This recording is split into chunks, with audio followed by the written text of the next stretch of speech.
আমি মনে রাখতে হচ্ছে নিউ টাউনে কেন বলছি বলুন তো, একেবারে বিহারের পাটনায়, যেখানে দুষ্কৃতীরা হাসপাতালের ভেতর ঢুকে রীতিমতো একজনকে হত্যা করে, যে ছবি রীতিমতো ভাইরাল হয়েছিল, তারপর সিসিটিভি ফুটেজ প্রকাশ্যে আসে এবং তারপর থেকে দেখে হয়তো মনে হতে পারে সিনেমাটিক কোনো দৃশ্য, কিন্তু কোনো রকম সিনেমার দৃশ্য নয়, একেবারে হারিম করা বাস্তব চিত্র। 1 2 3 4 পাঁচজন দুষ্কৃতী ভেতরে ঢুকে রীতিমতো শুট আউট করে পালিয়ে যায়। সেই ছবি, সেই সিসিটিভি ফুটেজ প্রকাশ্যে আসার পর থেকেই গোটা বিহারের রাজ্য রাজনীতি একেবারে তোলপাড় হয়ে ওঠে, গোটা দেশ জুড়ে আওয়াজ ওঠে, প্রশ্ন ওঠে, আবারও বিহারে সেই জঙ্গল রাজের পরিস্থিতি তৈরি হয়, এমনটা দাবি করা হয় বিরোধীদের তরফ থেকে। আর পাটনাতে হাসপাতালের মধ্যে গুলির ঘটনায় রীতিমতো এবার গ্রেপ্তার, নিউ টাউন বাংলা থেকে গ্রেপ্তার 5 অভিযুক্তকে গ্রেপ্তার করা হয়েছে। অর্থাৎ বিহারে শুট আউট করে এসে রীতিমতো এপার বাংলায়, আমাদের বাংলায় এসে গা টাকা দেওয়ার জন্য তারা ছিলেন, এবং সেখানেই যৌথ অভিযান, বিহার পুলিশ এবং STF এর যৌথ অভিযানে রীতিমতো কিন্তু 5 অভিযুক্তকে গ্রেপ্তার করা হয়েছে। তৃণমূল কর্মীদের জন্য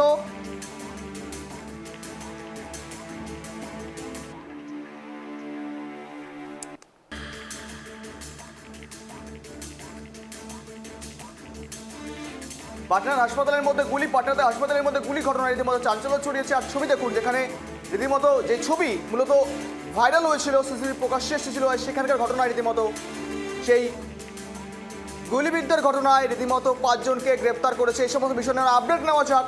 গ্রাউন্ড জিরো থেকে সরাসরি রয়েছে আবার সহকর্মী অনন্যা, যাবো তার কাছে। অনন্যা, একেবারে দেখো পাটনার ঘটনা, যেখানে হারিম করা দৃশ্য দেখে মনে হতো সিনেমার দৃশ্য, রীতিমতো কোনো সিনেমার দৃশ্য নয়, বাস্তব চিত্র হয়েছিল। দুষ্কৃতীরা হাসপাতালের ভেতরে প্রবেশ করে শুট আউট করে পালিয়ে যায় এবং তারপর বাংলায় গা ঢাকা দেওয়ার চেষ্টা, অবশেষে নিস্তার নেই, রীতিমতো গ্রেপ্তার করা হলো। বর্তমান আপডেট তুমি কি লক্ষ্য করছো?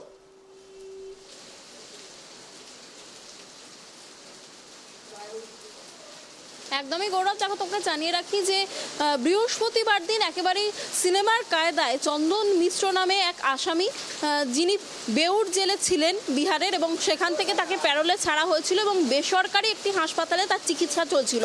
একেবারেই আমরা দেখতে পাই যে সিনেমার কায়দায় সেখানে তাকে গুলি করে হত্যা করে দুষ্কৃতীরা, এবং সেই কেবিনে যে অ্যাটেন্ডেন্ট ছিলেন সেই অ্যাটেন্ডেন্টও কিন্তু আহত হন, এবং তারপরই নিরাপত্তা নিয়ে প্রশ্ন ওঠে। এই ঘটনার পরেই যে মূল অভিযুক্ত ছিলেন তাকে গ্রেপ্তার করা হয়, এবং এরপর তার সাথে জড়িত আরও যে 5 জন তাদেরকে আজ গ্রেপ্তার করা হয়েছে নিউ টাউনের সাপুরজি এলাকা থেকে।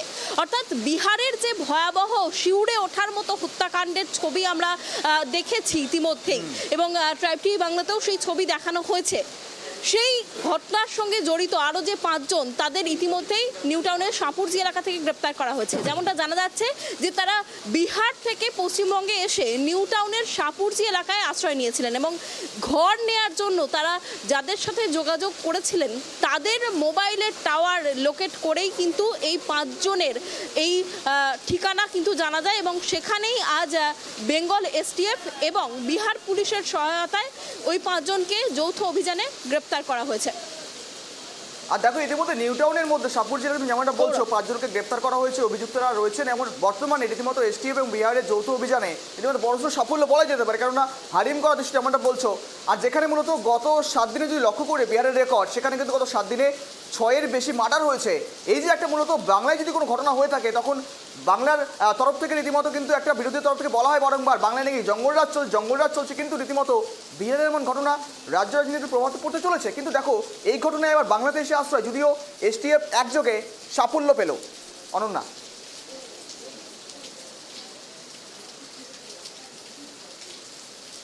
একদমই গৌরব, দেখো বিহারে ভোট যত এগিয়ে আসছে ততই কিন্তু এই ধরনের খুনের ঘটনা লক্ষ্য করা যাচ্ছে। আর তারই মধ্যে এই ঘটনাও কিন্তু একদম চাঞ্চল্য ফেলে দিয়েছে, এবং যে ছবি উঠে এসেছে একেবারে সিনেমার কায়দায় রীতিমতো গুলি করে হত্যা করা হয়েছে। যেমনটা জানা যাচ্ছে যে যাকে হত্যা করা হয়েছে চন্দন মিশ্র নামের ওই আসামি, তিনি ডাকাত দলের সঙ্গে যুক্ত ছিলেন, এবং একাধিক ডাকাতির যে সমস্ত তথ্য তাদের দলের, সেই সমস্ত তথ্য পুলিশকে তিনি দিয়ে দিয়েছিলেন, এবং সেই ক্ষোভ থেকেই কিন্তু তাকে হত্যা করা হয়েছে, এবং একদমই এটা দলীয় সংঘাত, সেই জায়গা থেকেই তাকে খুন করা হয়েছে বলে জানা যাচ্ছে।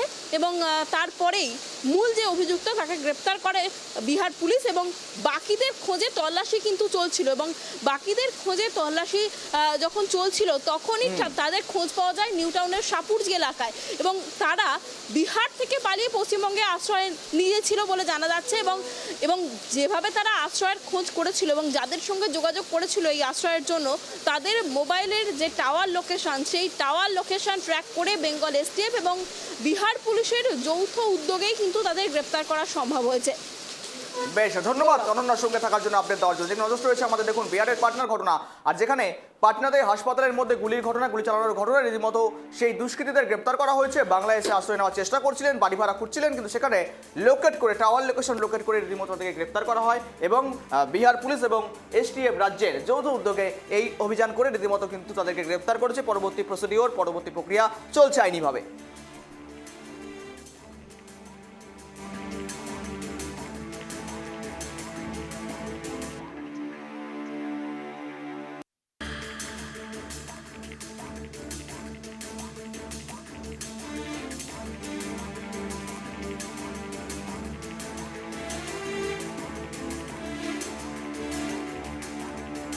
বিহারের এডিজি কি বলছিলেন?